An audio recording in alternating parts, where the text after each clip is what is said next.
Quarta festa do Senhor.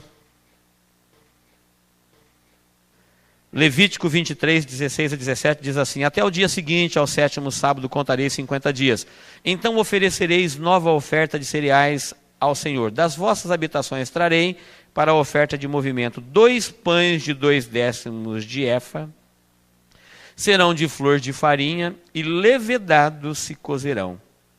São primícias ao Senhor.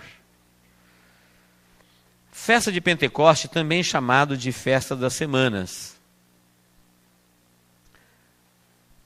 Ela era celebrada 50 dias após a primícia.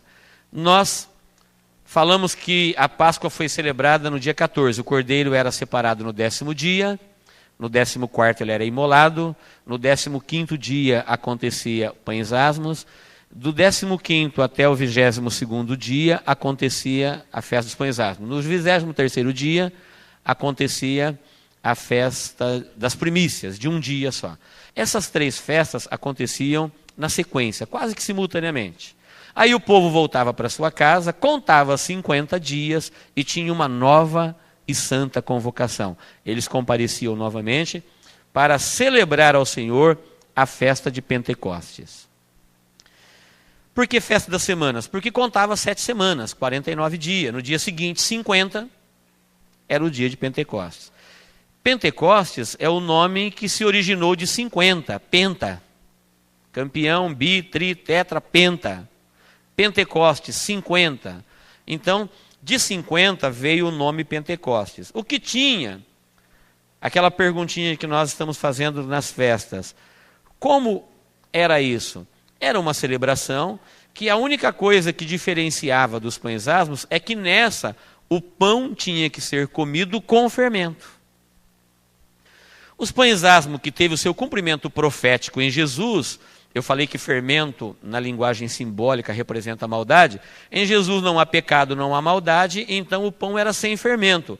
Agora, como o Pentecostes vai se cumprir na vida dos homens, na igreja, Deus, por mais de 1000 anos, mandou que este povo celebrasse a festa do Pentecoste, e ele falou: cada um traga da sua casa o pão com fermento, e com fermento levedado vocês o comerão. Então eles tinham que comer pão com fermento. Nessas 3 grandes e santas convocações do ano aconteciam as 7 festas. Na primeira santa convocação acontecia Páscoa, pães asmos e primícia. Nesta acontecia o Pentecostes, e depois, na última santa convocação, acontecia as outras 3 festas que nós vamos estudar. Então, Pentecostes, historicamente, é isso. Basicamente é isso. Era uma celebração em que havia júbilo, havia dança, havia louvor, havia sacrifício, havia entusiasmo, como as outras. Era uma festa alegre, era uma santa convocação, um culto muito feliz para celebrar o Pentecostes. Eu vou ler esse texto bíblico de Deuteronômio 16, de 9 a 11. Está negritado aí, ó. 7 semanas contarás. Está mais claro aqui, ó. Deuteronômio 16, de 9 a 11. Quem achou na apostila, diga amém. 7 semanas contarás, desde o dia em que começares a meter a foice na seara. Quando que eles metiam a foice na seara? Na primícia. Era a primeira vez que alguém cortava alguma coisa. Quando começares a meter a foice na seara, começarás a contar as 7 semanas. Depois celebrarás a festa das semanas ao Senhor teu Deus, segundo a medida da oferta voluntária da tua mão, que darás conforme ao Senhor teu Deus te houver abençoado. E te regozijarás. Olha, música, louvor, danças perante o Senhor teu Deus. Tu, teu filho, tua filha, teu servo, a tua serva, o levita que está dentro das tuas portas, o peregrino, o órfão, a viúva que estão no meio de ti, no lugar que o Senhor teu Deus escolher para ali fazer habitar o seu nome. A primícia eles ofereceram para Deus, e agora chegou a grande colheita, a época de colher a prosperidade da terra. A festa de Pentecoste fala do dia da colheita, abundante colheita. Então era uma festa muito feliz, uma festa muito alegre. O detalhe de ter o fermento nós vamos entender no cumprimento profético. Olha aí agora, profeticamente, a festa de Pentecostes foi cumprida claramente em Atos 2, de 1 a 4. Mais claro que isso não existe, irmãos. Olha, ao cumprir-se o dia de Pentecostes, estavam todos reunidos no mesmo lugar. De repente veio do céu um ruído, como que de um vento impetuoso, e encheu toda a casa onde estavam assentados. E lhes apareceram umas línguas como que de fogo, que se distribuíam sobre cada um deles. Pousou uma, e todos ficaram cheios do Espírito Santo, e começaram a falar noutras línguas, conforme o Espírito Santo lhes concedia que falassem. Preste bem atenção para você entender isso, que é muito importante. Estamos estudando o nosso tempo, a nossa realidade. Para este povo que celebrou a Páscoa, eles estavam protegidos do poder do pecado debaixo do sangue de Jesus. Este povo que celebrou os pães asmos, eles estavam libertos da prática do pecado, porque agora eles tinham consciência que estavam servindo um Deus vivo, não era mais um ídolo do Egito. Um Deus que sabe tudo, conhece tudo na vida. Eles agora começaram a oferecer ao Senhor os primeiros frutos da vida cristã, começaram a dar a primícia. Testemunho, louvor, adoração, prosperidade, colheitas. E eles também celebravam a festa de Pentecostes, que era uma festa como um memorial, avisando que um dia Deus atuaria diretamente na vida deles. Do mesmo jeito que a Páscoa era uma profecia para falar que o Cordeiro de Deus que tira o pecado do mundo ia vir pessoalmente, e a nação não entendeu e perdeu este momento, a festa de Pentecostes era um aviso profético de Deus, falando que o seu Espírito atuaria na vida humana. Por isso, o fermento na massa, simbolizando a maldade humana, simbolizando o homem pecador. E a mesma nação que, cega pela religiosidade, perdeu a Páscoa, pães asmos e primícia, não foi diferente. A grande maioria perderam também o dia em que o Espírito Santo veio do céu para morar dentro do coração das pessoas. Esta promessa era para a nação inteira. Sabe quantos receberam? 120 devotos. Diz a Bíblia que 120 varões judeus devotos aguardavam a promessa que eles ouviram de Jesus: ficar em Jerusalém até do alto ser cheio do Espírito Santo. Era uma promessa. E a Bíblia diz que eles estavam lá reunidos de repente. Agora, eu acho lindo na palavra de Deus isso. Sabe quando que aconteceu isso de repente? 50 dias após a primícia. Se você ler no livro de Atos ou nos Evangelhos, você vai ver que Jesus, depois que ele ressuscitou, ele ficou 40 dias aparecendo aos discípulos. Incentivando, motivando, aparecendo, orientando. Quando ele foi para o céu, em Atos capítulo 1, você vai ver Jesus subindo oficialmente para o céu. Ele vai subindo lentamente, mais de 500 irmãos, diz o texto, estão olhando para Jesus, e ele vai subindo, e uma nuvem o recebe, ele se oculta atrás de uma nuvem, e anjos aparecem e falam: varões galileus, por que estáis olhando para cima? Esse Jesus que dentre vós foi tirado, ele virá do mesmo modo que vocês estão vendo ele subir. Vai para Jerusalém, conforme ele disse, para vocês serem cheios do Espírito Santo. Nesse dia que Jesus subiu, tinha se passado 40 dias. Eles foram para Jerusalém para ser cheios do Espírito Santo. O Espírito Santo não veio no primeiro dia, não veio no segundo, não veio no terceiro, não veio no quarto, não veio no quinto, não veio no sexto. E esses 500 irmãos foram indo embora. 10 dias depois só tinha 120, 380 foi embora. 40 dias com mais 10, quanto deu? 50. Eles que haviam celebrado a Páscoa 50 dias atrás, estava todo mundo de volta em Jerusalém. Jerusalém estava repleta.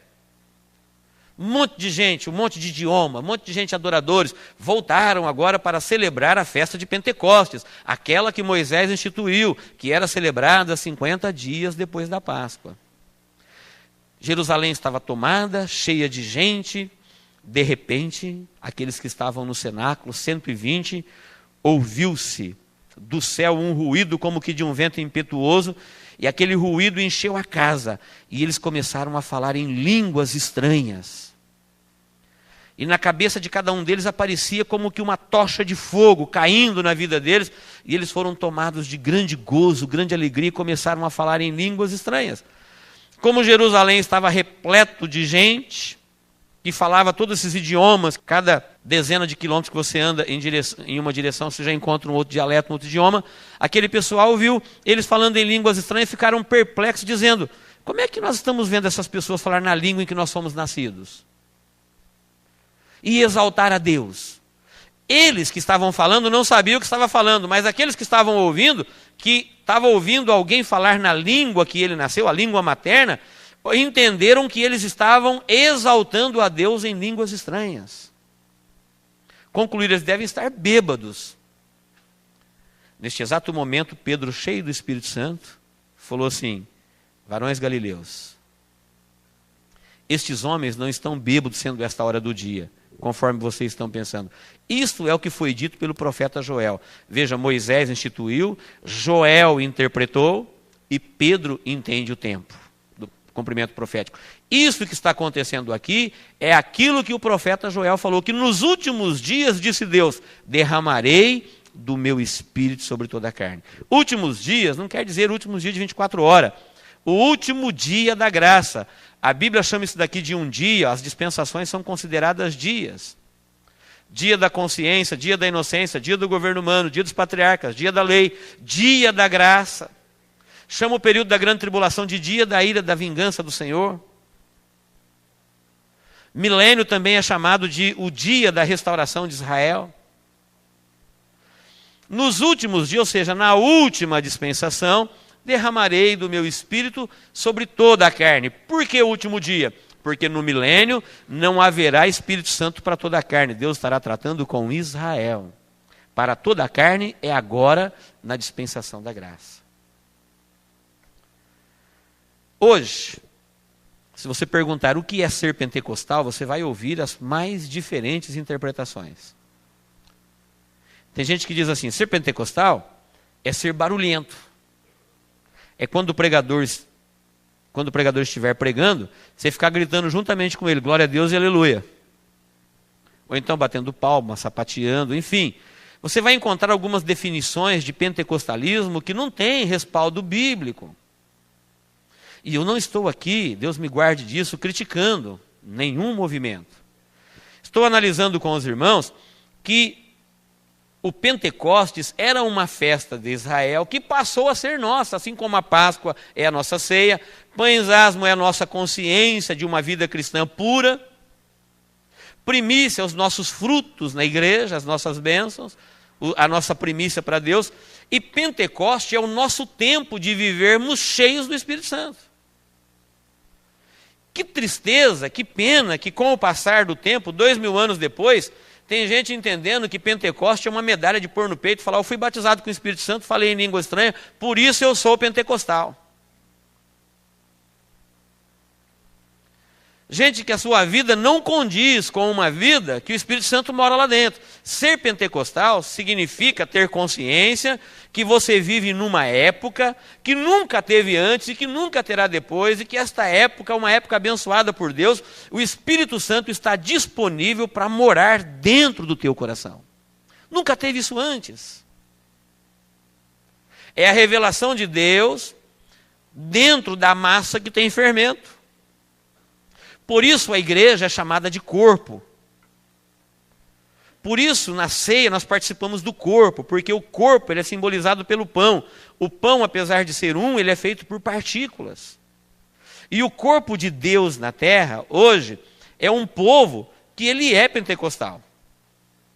Fico preocupado quando alguém diz: não sou pentecostal. Ele está quase que dizendo, não sei se consciente ou na ignorância, dizendo: não tem o Espírito Santo de Deus morando na minha vida. Porque ser pentecostal é crer que nós estamos vivendo a nossa festa, celebrando ela com alegria, com gratidão, com júbilo. É o tempo da maior colheita de almas. Na primícia, só colheu um pouquinho. Em Israel foram poucos os salvos. Mas está chegando o tempo de terminar o Pentecostes, e no final do Pentecostes, quando acabar o tempo, haverá a maior colheita de almas. E nunca se converteu tanta gente no mundo como agora, fruto da ação do Espírito Santo de Deus na nossa vida.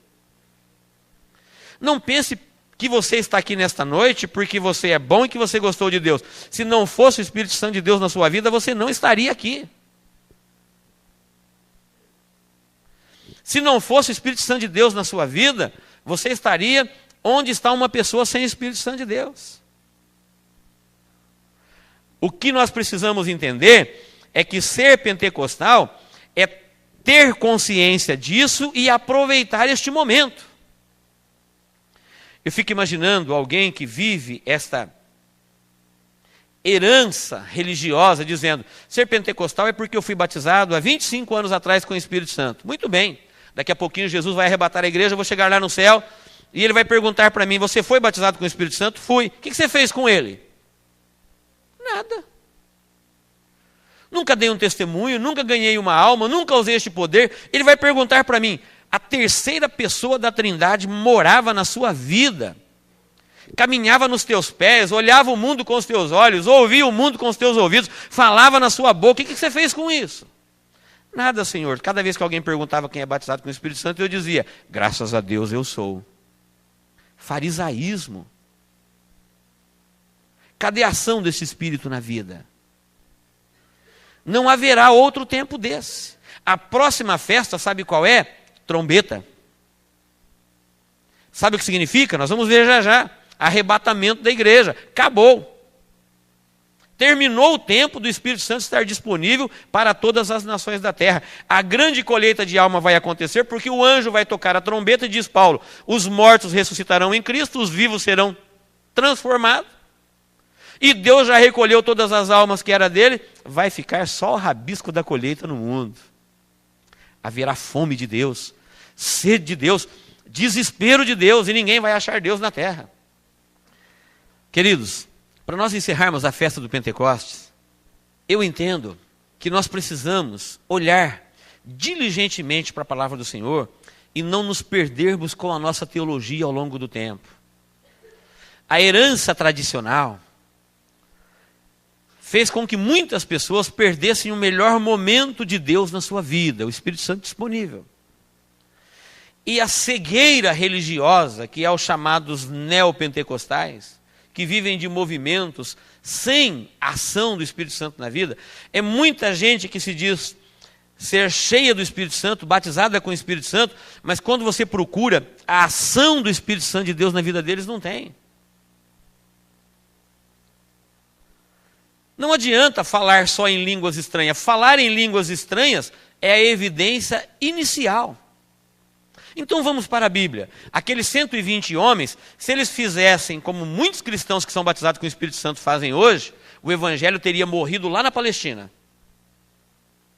Porque são batizados com o Espírito Santo, não ganham uma alma, não louva, não adora, não serve, dão mau testemunho. E às vezes tem gente que até tropeça e fala, e ainda é batizado com o Espírito Santo, olha aí. Que batismo é esse? Ah, eu sou batizado, sabe por quê? Porque eu falei em línguas estranhas como 120 de Atos 12. Muito bem, os 120 de Atos 12, primeiro, quando o Espírito Santo chegou, eles estavam fechados, de portas fechadas no cenáculo, porque eles estavam morrendo de medo. Medo do quê? Medo do que estava acontecendo. Mataram Jesus, mataram João Batista, mataram um monte de gente. O Império Romano se levantava e cortava a cabeça de qualquer um que se dizia cristão, perseguição, cadeia, prisão. E Jesus agora, que estava aparecendo e encorajando a fé deles, foi para o céu e disse que só vai voltar na restauração de Israel. Eles estavam de portas fechadas, morrendo de medo. Quando aconteceu isso em Atos 2, aí mudou a história deles. Agora, já não era mais o Jesus que estava aparecendo e encorajando eles, falando a palavra. Agora era Jesus, na pessoa do seu Espírito Santo, terceira pessoa da Trindade, morando no coração deles. Acabou todo o medo, acabou toda a angústia, acabou toda a tristeza, acabou todo o apavoramento. Pedro, que algum tempo atrás, diante de uma mulher, tremeu por sua vida e falou assim: não conheço Jesus. Agora ele encarava as autoridades e dizia: é mais importante obedecer a Deus do que a homens. E pregou o evangelho e 3.000 almas se converteram, e pregou de novo e 5.000 almas se converteram. E foi preso e saiu da prisão e pregou de novo. Não ficaram falando em línguas estranhas, sentadinhos, com uma medalha no peito, dizendo: sou batizado com o Espírito Santo. A prova que o Espírito Santo chegou na vida deles é que eles começaram a louvar a Deus como nunca tinha louvado, começaram a pregar como nunca tinha pregado, começaram a servir como nunca tinha servido, começaram a ver a Bíblia como nunca tinha visto. Porque o mesmo Espírito que usou a mão daquelas pessoas para escrever, usa a nossa vida e os nossos olhos para ver. É que muitas vezes nós nos escondemos atrás da nossa fachada religiosa.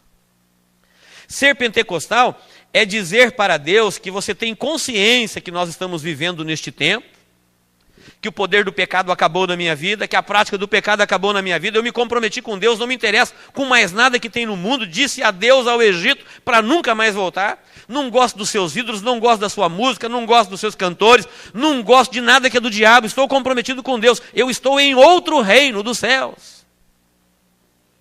Você sabia que todo mundo que está na terra quer ir para o céu? Só que o reino dos céus não começa no céu, ele começa na terra. Ou você entra nele aqui agora, ou você está fora dele lá depois. O reino de Deus no céu não começa no céu, começou na terra. Jesus começou pregando: é chegado a vós o reino dos céus.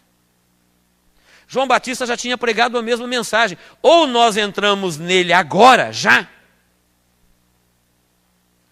e servimos o rei, e andamos com ele, vivamos com ele, ou nós estamos fora dele, ficamos só com a religiosidade.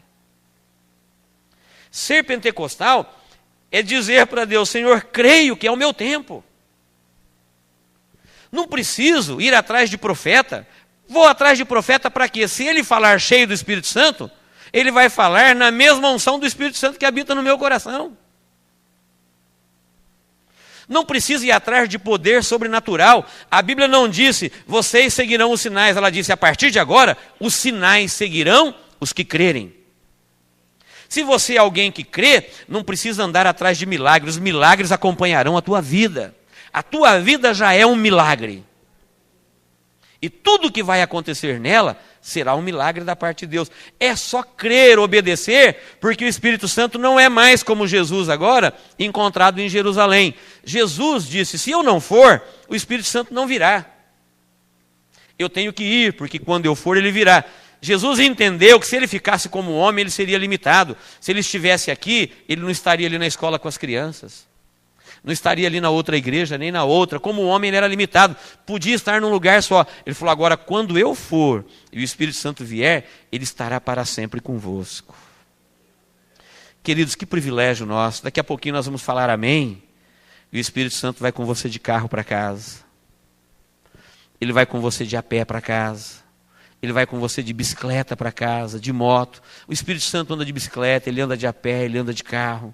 O reino de Deus está no coração. O Espírito Santo arruma a cozinha, o Espírito Santo dirige, o Espírito Santo trabalha, o Espírito Santo vende, compra. Ele habita dentro do nosso coração. Paulo falou: não sabeis vós que vós sois o templo de Deus e que o Espírito Santo de Deus habita em vós? Não dá para entender quando algum crente diz: pastor, ora por mim, porque o diabo está fazendo uns negócios na minha vida. Porque você deixa. Sabe quem está dentro de você? Espírito Santo de Deus, onipotente, onisciente, onipresente. Aplicação pessoal do Pentecostes. Pedro se colocou de pé e falou: e esta promessa, varões galileus, isso que está acontecendo aqui é o que Moisés instituiu, que Joel interpretou, é o tempo de Deus, é a época da graça, não terá outra época. E esta promessa diz respeito a vós. Sabe quem que é vós? Judeus. Vossos filhos, sabe quem que é vossos filhos? Filhos dos judeus. E a todos quanto nosso Senhor chamar. Pedro disse: O Espírito Santo está disponível para vocês, para os vossos filhos e em qualquer lugar na terra que Deus chamar alguém pela fé, como ele chamou Abraão. Abraão, vem, sai deste povo, sai dessa terra, ela está condenada. Vem para um lugar que eu te mostrarei. Qualquer pessoa que Deus chamar e ele falar, sim, Senhor, irei, esta promessa é dele. O Espírito Santo vai habitar no coração dele e ele vai viver com o Espírito Santo dentro dele. Isto é ser pentecostal. Isso tem que aparecer na nossa vida. A partir do momento que você é batizado ou cheio do Espírito Santo de Deus, não vamos entrar aqui nos dons, porque senão a gente não sai deste assunto hoje. Mas quando você tem o Espírito Santo de Deus, isto aparece na sua vida. Não aparece na sua boca, em discursos, em palavras, aparece na sua vida. A vida daqueles 120 homens nunca mais foi a mesma. 120 homens abalaram o mundo. Sabe para quem que era o Espírito Santo de Deus? Para a nação inteira. Eu disse e repito, Deus não trabalha com a maioria, Deus trabalha com a fé e com a obediência. A arca era para todo mundo, só entrou 8 pessoas. Jesus Cristo era para todo mundo. Todas as festas eram para... As festas eram para a nação toda, para ela abençoar toda a terra, era para toda a terra, em ti serão benditas. Quando chegou o dia do Espírito Santo chegar, só tinha 120, Deus abalou o mundo com o poder de Deus através de 120. Se tivesse 10, ele faria através de 10. Portanto, queridos, nós não temos que orar a Deus para mandar mais do céu. Não tem mais nada no céu que Deus não tenha mandado. Não tem oração mais difícil de ser atendida do que a Senhor me abençoa. Deus te responde, com o que mais? Destruiu o poder do pecado na tua vida. Te dei autoridade para te libertar da prática do pecado. Estou te dando colheitas no deserto. E coloquei o meu Espírito Santo de Deus dentro da sua vida. Nunca mais teremos uma época de tantas oportunidades como essa. Ser pentecostal é ter consciência disso e não deixar o inimigo roubar isso da sua mente. Não deixar ele roubar a sua fé. É você usar a autoridade que o próprio Deus te deu na sua vida. Amém, queridos?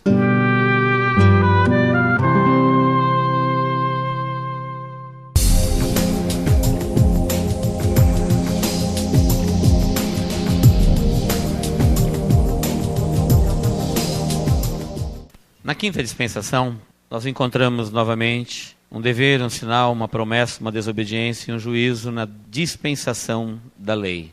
Eu quero que você dê uma olhada aqui para o mapa agora. Nós temos aqui no início, aqui onde estou iluminando, alfa, a primeira letra do alfabeto grego. E ali, ômega, a última letra do alfabeto grego. Aqui nós temos o eterno passado e ali nós temos o eterno futuro. Daqui para trás não sabemos, dali para frente não sabemos. Daqui nós temos todas as revelações de Deus na Bíblia. Até aqui, a Bíblia fala que Jesus é o alfa e o ômega, o princípio e o fim. Na Bíblia nós encontramos ele falando, eu sou Deus que anuncio o fim desde o princípio. E na dispensação da lei, foi neste período que aconteceu uma grande parte das revelações de Deus, que hoje para nós é história, é passado. Mas na época que isso aconteceu, era um futuro distante. E os detalhes, a precisão, como tudo isso se cumpriu, é impressionante, é maravilhoso. É uma coisa que não tem como você estudar e não reconhecer a mão, o controle e a execução de Deus na história da humanidade. Esta estátua que nós estamos vendo aqui, uma estátua que tem a cabeça de ouro, o peito de prata, o ventre de cobre, 2 pernas de ferro e dedos, daqui para cá é dedos, misturados de ferro com barro. Vermelho barro, cinza, ferro. Foi um sonho que Deus deu, uma visão que Deus deu a um monarca, Nabucodonosor, um grande rei, que foi o maior comandante que a terra já teve. Veja que não foi a única visão. Deus mostrou este monarca também através da visão dos animais. aqui onde eu estou iluminando, nós temos o leão, que também, conhecido como o rei dos animais, representava este monarca. A diferença da estátua com os animais, preste bem atenção para você entender, é que os animais falam do governador, do líder, e a estátua fala do seu governo. Então, por exemplo, o leão, como rei, ele representava Nabucodonosor. O próprio Deus mandou Daniel dizer a ele: nunca teve e nunca haverá um rei e um reino como o seu. Depois dele, Deus mostrou a Daniel outro animal que simbolizava outro rei, que era o urso, que era o império Medo. E mostrou um outro animal, um carneiro, que tinha duas pontas e simbolizava este império que ele existiu como que em sociedade, que foi o Medo Persa, a Média e a Pérsia. Ciro, o Medo, e Dario, a Persa. Os detalhes são tão impressionantes que Deus mostrou que uma ponta nasceu primeiro, quer dizer, chifre na Bíblia significa autoridade. Este carneiro tinha duas pontas.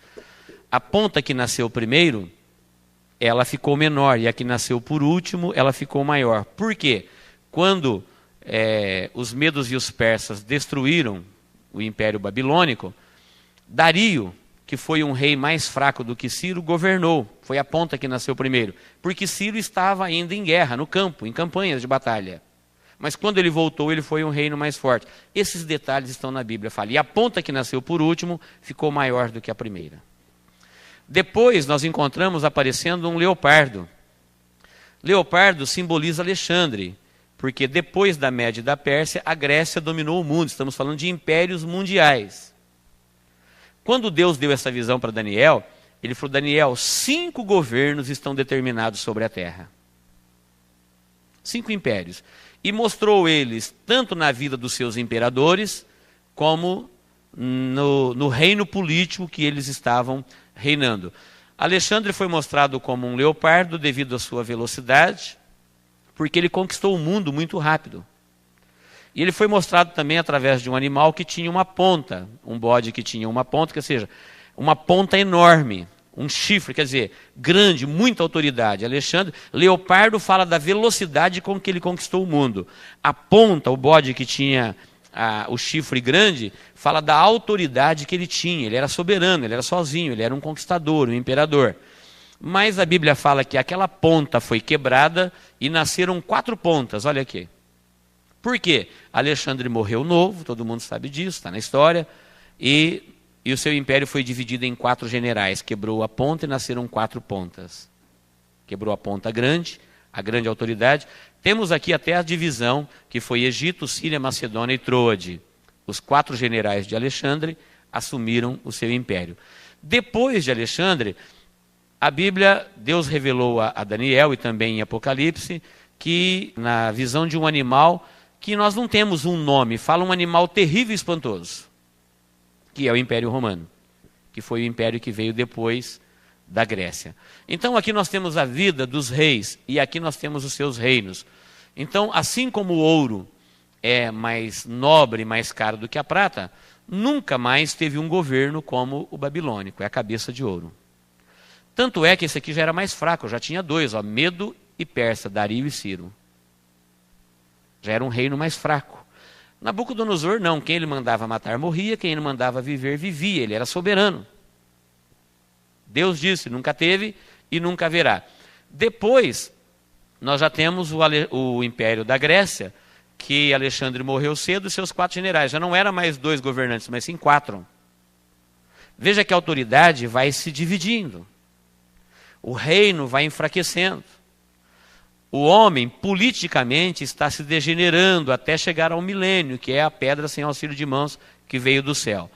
Depois de Alexandre, veio este animal chamado terrível e espantoso, que é o Império Romano. Por quê?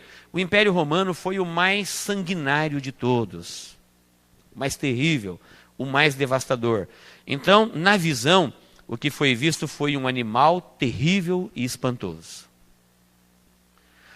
Assim como a perna das estátuas tem a esquerda e a direita, as duas, o Império Romano se dividiu em 364 do ano Domini, ou seja, depois do nascimento de Cristo, da nossa era, do nosso tempo da graça.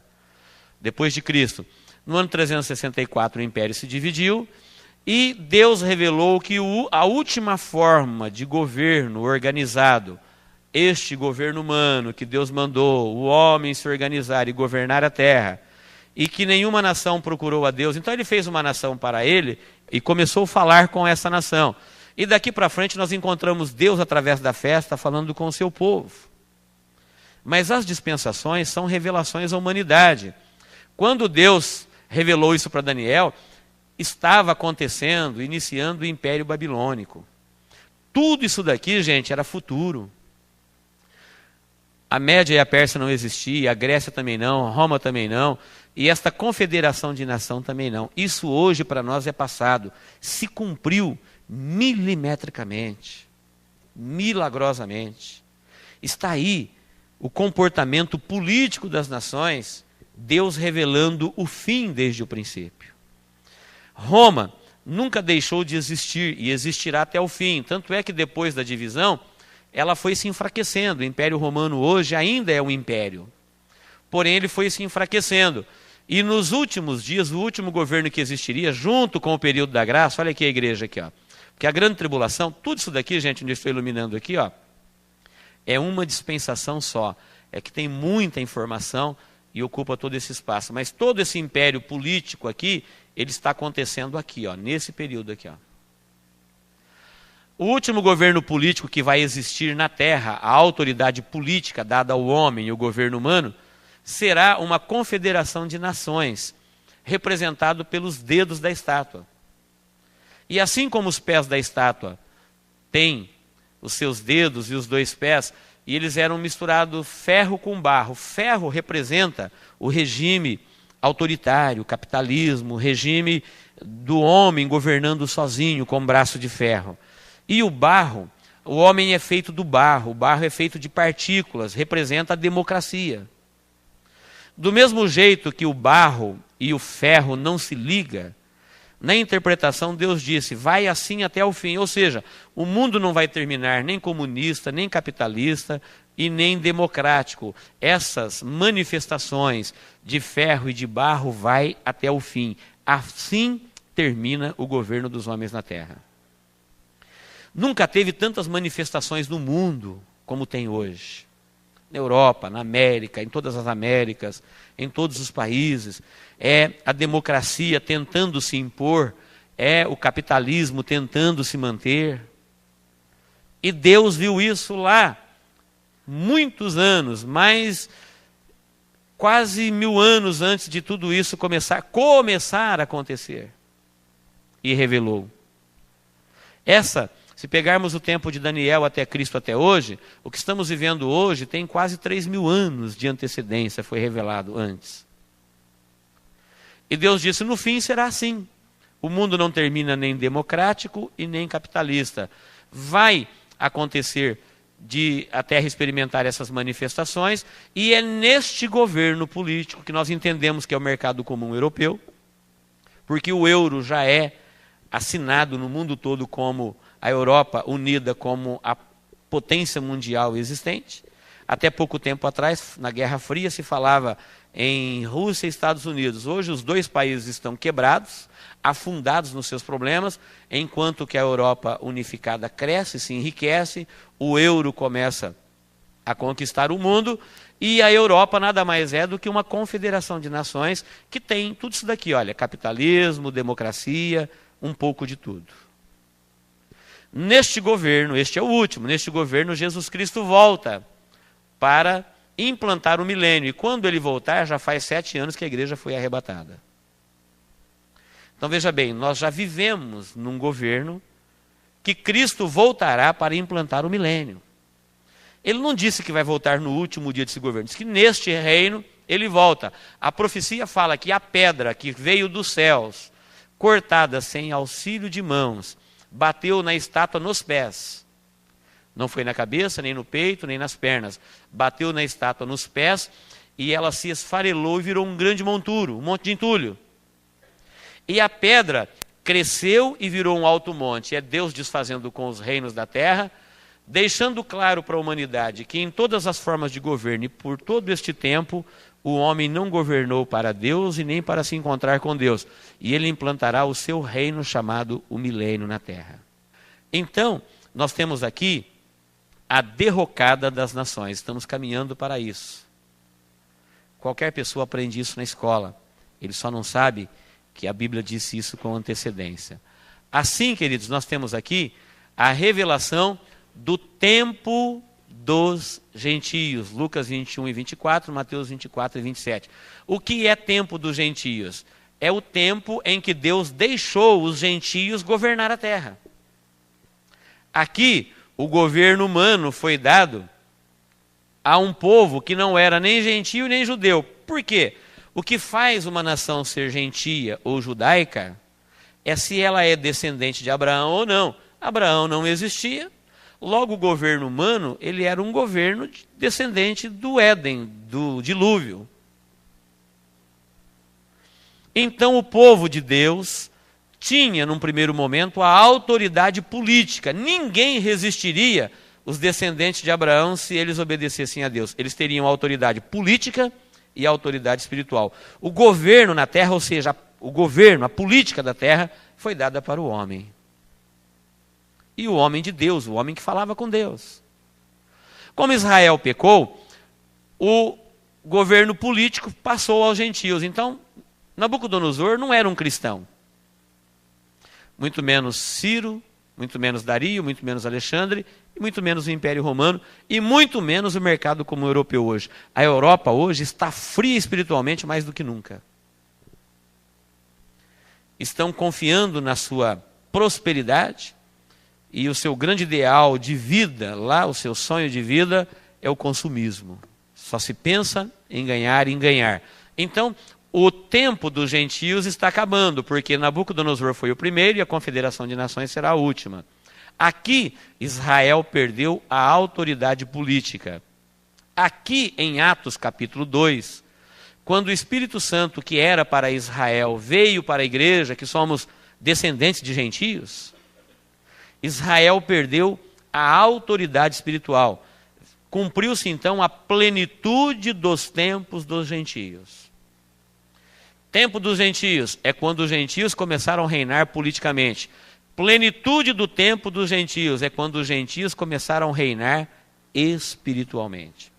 Hoje Israel não reina politicamente. Israel no mundo hoje politicamente não manda muito. E espiritualmente também não manda muito. Apenas 1,5% a 2% da população de Israel crê em Jesus como Salvador. É um país mergulhado em densas trevas espirituais. Quem está me entendendo até aqui, diga amém. Muito bem. Agora, nas revelações de Deus à igreja. Aqui eu tenho livro do Apocalipse. Coisas vistas, coisas que são e as coisas que hão de suceder. Coisas vistas. Tudo que nós já vimos do passado e desde o nascimento de Cristo até hoje. As coisas que são a atuação do Espírito Santo, as 7 igrejas, 7 períodos da igreja na face da terra. Aqui, as coisas que acontecerão, só acontecerão depois que a igreja for arrebatada. A única profecia que eu entendo que falta se cumprir hoje é o arrebatamento da igreja. Para que todas as demais coisas começam a acontecer. Sempre alguém diz assim, pastor, mas não tem uma palavra que diz, o evangelho do reino será pregado a todas as gentes e então virá o fim? Nós não pregamos o evangelho do reino, nós pregamos o evangelho da graça. Estamos no reino. Quem vai pregar o evangelho do reino a todas as gentes serão os judeus, 144 mil judeus selados, que serão missionários de Deus no mundo todo durante o milênio. O mundo todo alcançará. Quando a igreja for arrebatada, a terra vai continuar a sua vida normal, agora sob o governo do anticristo. Agora, sobre a marca da besta, sobre a trindade satânica. O mundo que rejeitou por 2000 anos o governo ou o reino do Espírito Santo de Deus no coração, vai experimentar o que é viver na terra sem o Espírito Santo e sobre a influência direta do maligno. Esse dia, queridos, está mais próximo do que nunca. Nós sabemos, hoje não é mais novidade para ninguém, Quando eu comecei a fazer este seminário, quando nós falávamos da marca da besta, alguém imaginava uma placa como uma de moto na testa ou no punho. Mas a Bíblia fala que nos últimos dias a ciência se multiplicará. E hoje a já está produzindo um microchip do tamanho de um grão de arroz. Não está testando, está produzindo. Está em linha de produção. Que vai ser implantado no corpo humano, no punho direito ou na testa. E ali nesse microchip, ele carrega toda a sua vida, quem ele é e todos os seus documentos e todos os seus números. E a Bíblia diz que sem a marca da besta ninguém compra, ninguém vende, ninguém consegue sobreviver. E aqueles que receberam foram riscados os seus nomes do livro da vida. Então, quando a gente diz que Jesus vem já, está aí os fatos para fundamentar os nossos argumentos. Então, o microchip hoje ele está sendo produzido. É impressionante que quando ele foi criado e depois testado, foi dito, através das revistas no mundo todo, através da imprensa, que o homem tinha que sofrer constantes microcirurgias, porque ele descarregava no corpo humano. Eles colocavam debaixo da pele, né, um implantezinho debaixo da pele, e ele descarregava. E depois de muitas pesquisas, gastaram em pesquisas e descobriram, sem explicar porquê, misteriosamente, na testa e no punho direito ele não descarrega. Se eles tivessem lido a Bíblia, tinha economizado esse dinheirão. Porque a Bíblia já falou que os homens serão marcados na testa e no punho direito. Então tem o nome dos cientistas, dos laboratórios que trabalharam nisso, mas hoje isso vai chegar, já está chegando ao mundo, em forma de progresso. Todo mundo vai aceitar, porque ninguém mais vai carregar dinheiro, cartão magnético vai ser ultrapassado. Aliás, isso já existe em animais, já existe em celebridades. Pessoas muito importantes já são rastreadas com microchip. E um dia isso vai chegar na ponta da linha, todo mundo. Isso já está sendo feito. Então, as coisas que ainda hão de acontecer. O evangelho do reino será pregado. Nós pregamos o evangelho da graça e Jesus pode voltar a qualquer momento. A Bíblia fala de 7 dispensações. Nós já estamos vivendo 1, 2, 3, 4, 5, 6. A 7ª é para os judeus. A 6ª é a última dispensação em que os gentios têm a sua oportunidade. Por isso a Bíblia fala dia da graça. Cada uma das dispensações é chamada de dia. Na parábola das 10 virgens diz, à meia-noite ouviu-se um clamor, aí vem o esposo, saí-lhe ao encontro. À meia-noite, de acordo com os gentios, porque é os gentios, a grande maioria que vai ser arrebatado, o dia dos gentios não é como o dos judeus. Do judeu termina às 18 e começa às 18. O do gentio termina à meia-noite e começa à meia-noite. À meia-noite ouviu-se um clamor, ou seja, fim de um dia, fim de um período chamado graça. E virá o período chamado noite, quando ninguém pode trabalhar, chamado grande tribulação.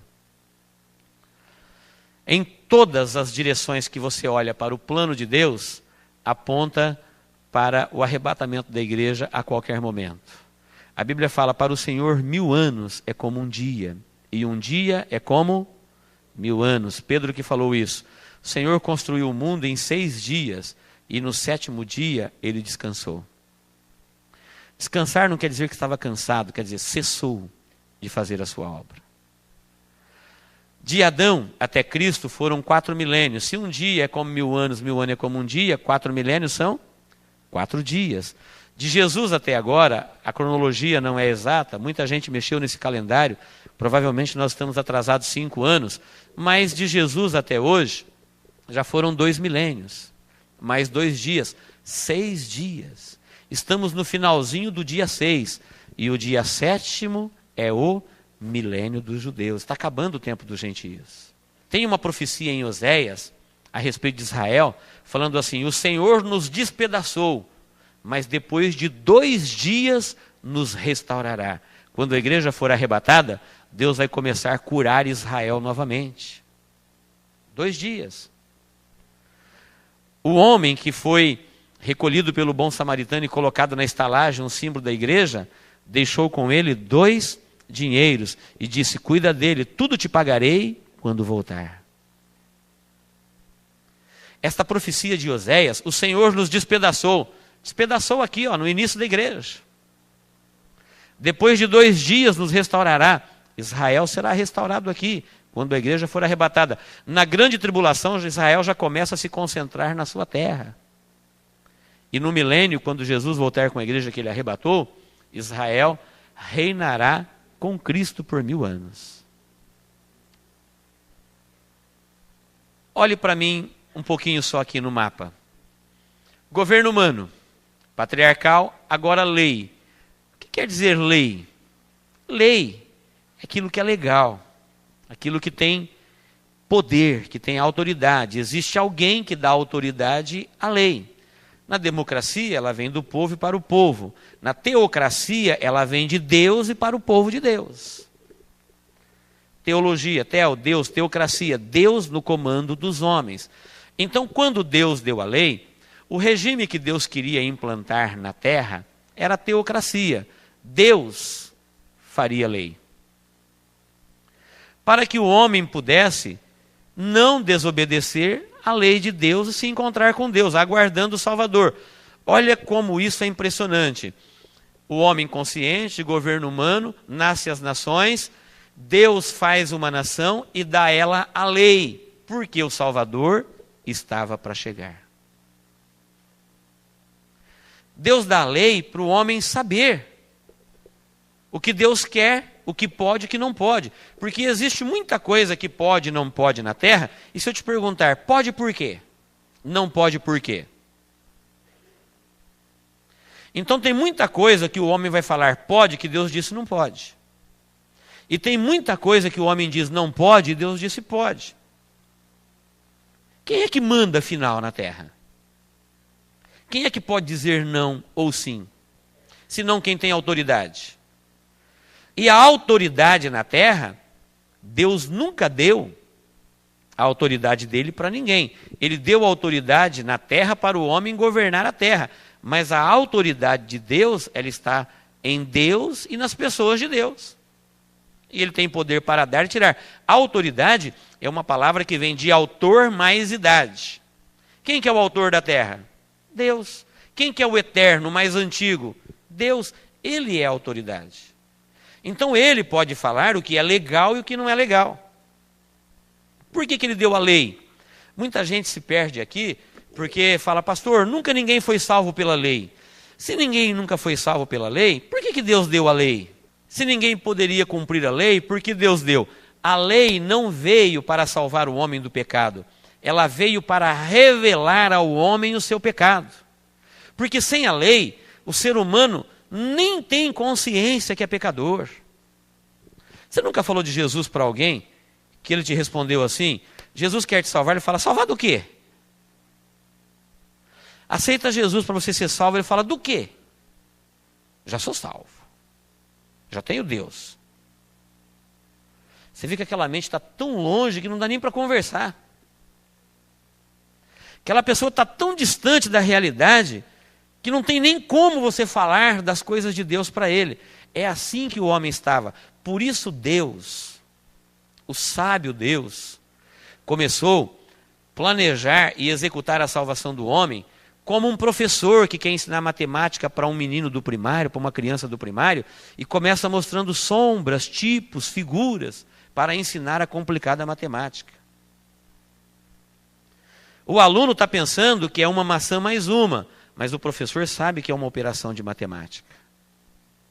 Simples, mas é. O povo começou a entender a linguagem simbólica de Deus na lei, animais, sombras, tipos, cores, mistérios. Pão, vinho, figueira, oliveira, verdadeira, videira, pastor, aprisco, igreja, rebanho. São linguagens figuradas que Deus encontrou informação na nossa mente para revelar aquilo que está na mente dele. E a lei, ela é mais rica em detalhes, sombras, tipos, símbolos, do que qualquer outra coisa. É na lei que está o tabernáculo. Tabernáculo, símbolo de igreja.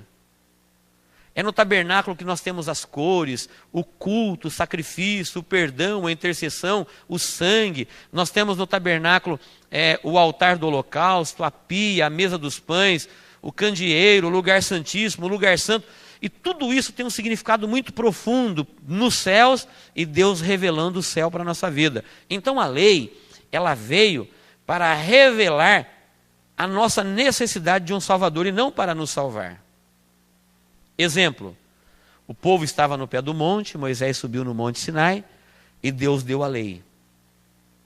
Aí Moisés desceu com a lei de Deus e o povo perguntou: o que é que Deus disse? Primeira coisa, não terás outros deuses diante de mim. Não pode? Não, nós temos. Eles tinham e não tinham consciência que era pecado. Os irmãos estão me entendendo? Amém? Assim como muita gente hoje faz um monte de coisa que Deus abomina, que vai levá-lo para a condenação eterna, mas ele não tem consciência que aquilo é pecado. Só que a lei, ao mesmo tempo que ela revela, ela não beneficia quem dorme. Na lei dos homens está escrito: é crime matar alguém. Está dizendo, não pode matar alguém. E se você matar por ignorar a lei, você vai preso do mesmo jeito. Não adianta chegar no juiz e falar: juiz, excelência, eu nem sabia que não podia matar. Por isso que eu matei. Estava tranquilo. Matei um monte. Não beneficia quem dorme. A lei de Deus também, ela está na palavra de Deus, revelada para todo mundo tomar conhecimento, porque a ignorância dela não salva ninguém. Quando o povo começou a ouvir a lei de Deus, não pode ter outros deuses, nós temos. Não pode matar, nós matamos. Não pode roubar, nós roubamos. Não pode adulterar, nós adulteramos. Não pode dar falso testemunho, nós damos. O povo foi se encolhendo e falando para Moisés assim: não podemos servir esse Deus. Não podemos falar com ele. E tudo isso foi falado antes deles adorarem a Deus no tabernáculo, antes de construir o tabernáculo. Para sair do Egito, Deus não perguntou como é que eles viviam. É o Salvador dizendo: vem como estás. Agora, para ir para o céu, é preciso aprender como é o céu. A lei do céu é diferente da lei da terra. O reino dos céus é diferente do reino da terra. O Deus do céu é diferente dos deuses da terra. Não são deuses. O livro de Levítico aconteceu quando eles ficaram 2 anos parados em Cades Barneia. Sabe o que é o livro de Levíticos? São leis e ordenanças daquilo que Deus quer e daquilo que Deus não quer. É lei para o marido, para a esposa, para o patrão, para o empregado, para o servo, para o sacerdote. Todo tipo de lei é o código de conduta de Deus para a humanidade. Livro de Levíticos. E o povo aprendeu esse código de conduta parado em Cades Barneia. Deus não aceitou o culto, Deus não recebeu o sacrifício, Deus não cobrou adoração, Deus não cobrou louvor. O povo saiu do Egito e passou por um curso de teologia de 2 anos, com o próprio Deus através de Moisés, dia e noite estudando a palavra, para depois entrar na marcha e depois construir o tabernáculo no deserto. Está errado aqueles que dizem: venha como está. Jesus chamou leigos, mas treinou eles por 3 anos. De manhã, de tarde, de noite. Tiveram o melhor mestre que o mundo já teve, o Filho de Deus. O povo de Israel aprendeu direto de Deus. Então, para sair do mundo, você pode vir pecador, você pode vir bandido, você pode vir cheio de problemas, pode vir gente boa, honesto, não tem problema. Quer ser salvo, tem oportunidade para ser salvo. A porta da arca está aberta. A porta do céu está aberta. Mas uma vez que você entrou na presença de Deus, agora você precisa conhecer o seu Deus, para servi-lo dentro do seu reino. Então a lei, ela revelou esta nação que era descendentes de Abraão, religiosos, que se perderam com o passar do tempo, com a religião, agora já não conheciam mais o Salvador. A lei veio mostrar a necessidade de um Salvador, porque o Salvador estava chegando. Então, antes do Salvador nascer, Deus revelou a necessidade do Salvador. Mesmo assim, este povo endureceu o coração e não reconheceu Jesus como Salvador. Queridos, para encerrar, nós sabemos que a ignorância não abençoa ninguém. Este povo era melhor do que nós da Igreja Manancial, melhor do que nós da Igreja Quadrangular, Batista, Presbiteriana, qualquer igreja que você encontrar na terra, nós vamos ver que ela não teve tanta experiência com Deus como teve Israel. Preste bem atenção nisso.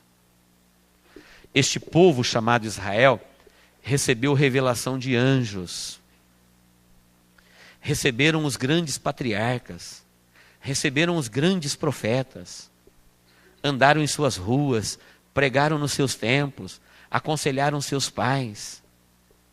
Era um povo especial, era a descendência de Abraão, que através deles Deus abençoaria todas as nações da terra. Mas quando eles rejeitaram a lei de Deus, Deus rejeitou eles, e no ano 70 eles foram cortados. Sabe quem entrou no lugar deles? Deus não ficou sem um povo na terra. A nação de Deus hoje somos nós. Se você ler em Pedro, você vai ver que Pedro chama a igreja de nação santa, sacerdócio real, povo adquirido.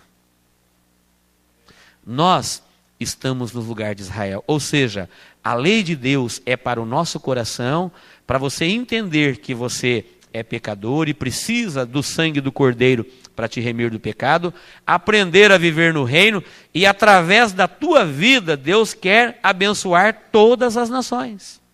Em ti, ó Israel, eu digo agora, em ti, ó igreja, serão benditas todas as nações da terra. Por isso a igreja se esforça para fazer missão. Entende agora por que a igreja se preocupa com um povo de outra nação? Não tem nada a ver conosco. Tem os seus problemas, mas a igreja tem essa missão. Deus mandou ela fazer isso. Em ti, ó igreja, serão benditas todas as nações da terra. Nós estamos aqui, somos frutos do trabalho missionário. Alguém que não tinha nada a ver com os nossos problemas, deixou a sua pátria e veio pregar o evangelho. E os nossos nomes estão escritos no livro da vida. Você pode imaginar quantas milhões de pessoas já foram salvas no Brasil? Fruto do trabalho missionário. E se nós amarmos e fizermos missão, estamos cumprindo a nossa missão. E de por todo mundo e pregar o evangelho a toda criatura. Amém, irmãos?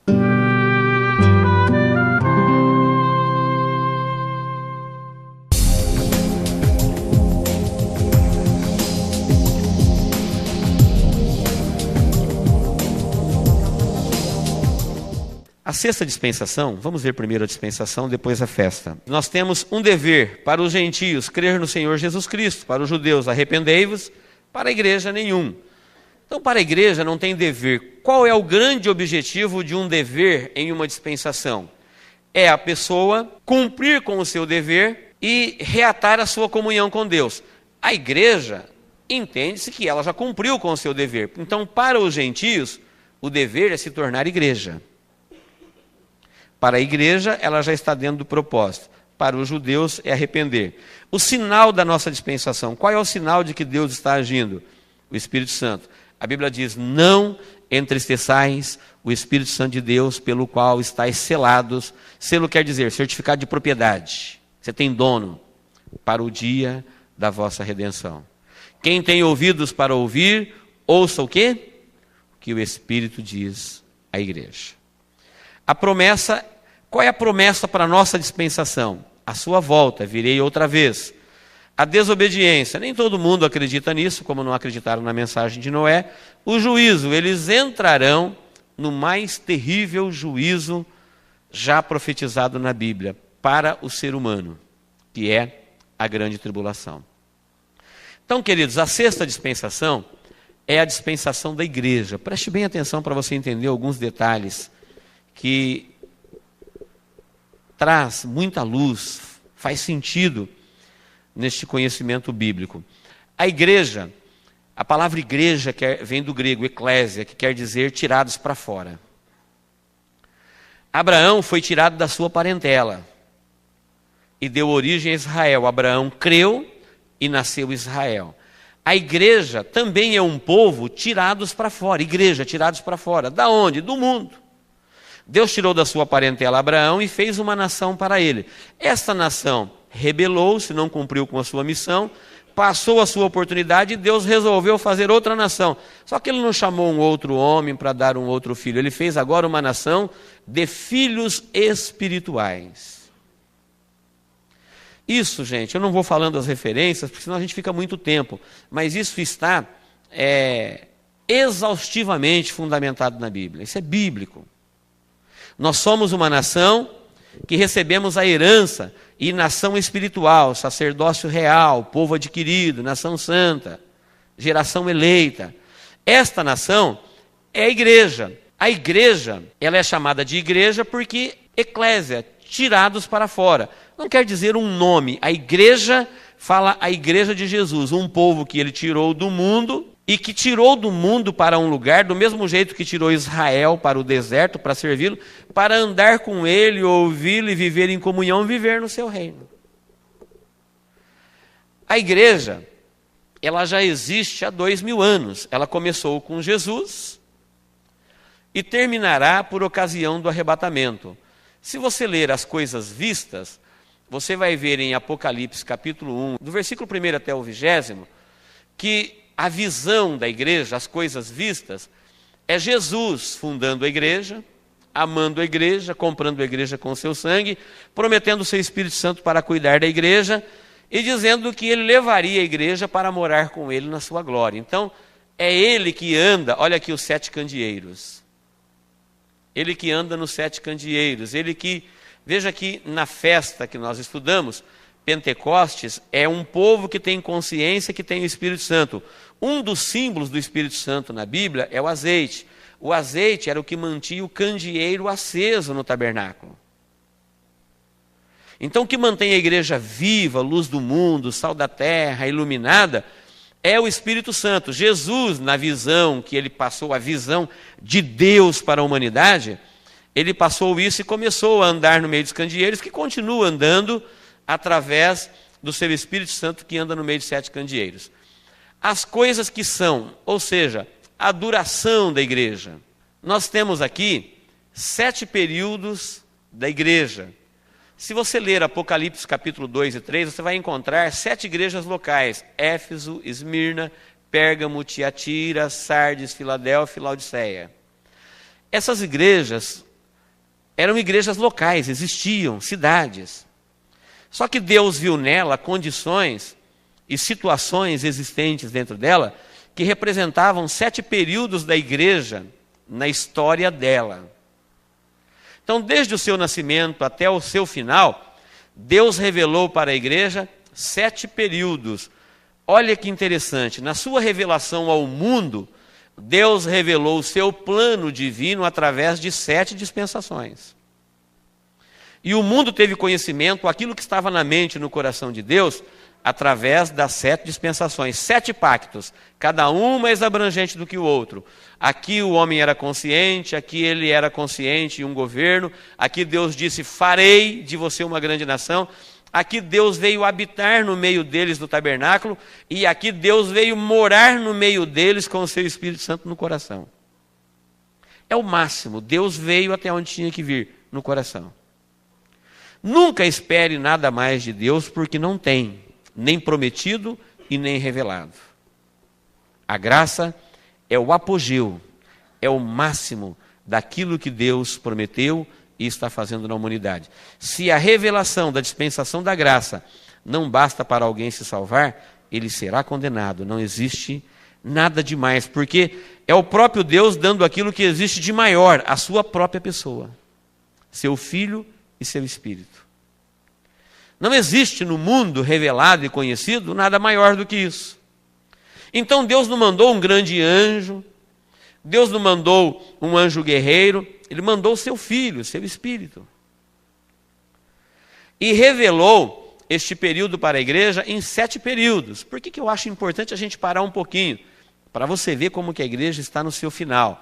Destes 7 períodos, nós encontramos aqui, até no 1º século, a igreja desviada de Éfeso, a Esmirna perseguida, Pérgamo licenciosa, Tiatira relaxada, Sardes morta, Filadélfia fervorosa E Laodiceia, que é o período da igreja que nós vivemos, é chamado na Bíblia de igreja mundana, com remanescente fiel.